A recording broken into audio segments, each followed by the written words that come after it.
एक माँ बच्चे को हर उम्र हर पड़ाव पर जानती है।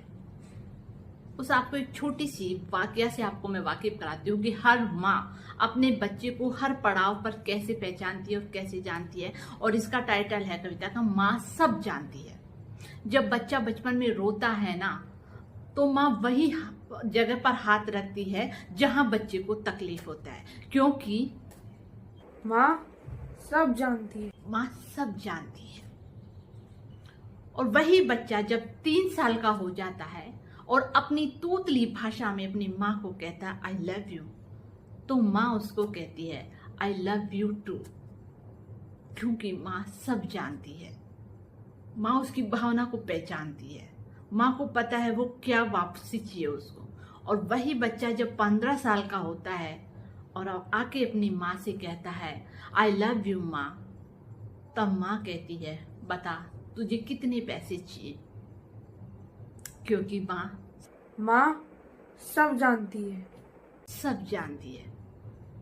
और वही बच्चा जब 24 साल का आकर माँ को कहता है आई लव यू माँ, तब माँ कहती है बता उस लड़की का नाम बता जिसे तू पसंद करता है, क्योंकि माँ सब जानती है। वही लड़का जब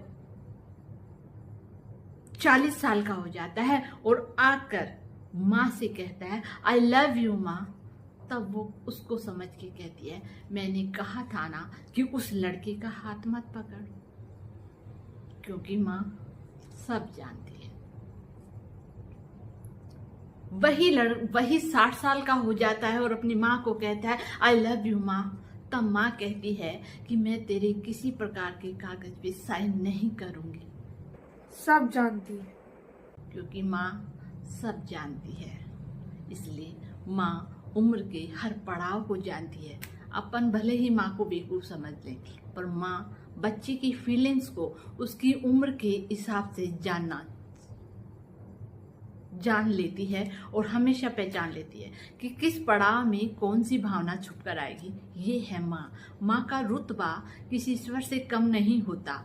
उसके सजदे में जितने भी हम नतमस्तक होते हैं ना, उतना ही कम है। हम उसके इस जन्म में कितने कर्जदार होते हैं, ये तो ईश्वर भी ऋण नहीं चुका पाया था अपनी माँ का, तो हम तो छोटे छोटे लोग हैं, क्या ही हम अपनी माँ का ऋण चुका पाएंगे। माँ वो है जिसने कभी भी अपने आप को अपने बच्चों के आगे हमेशा झुकाया है। और वही बच्चे जब बड़े होते हैं ना, तो अपने माँ को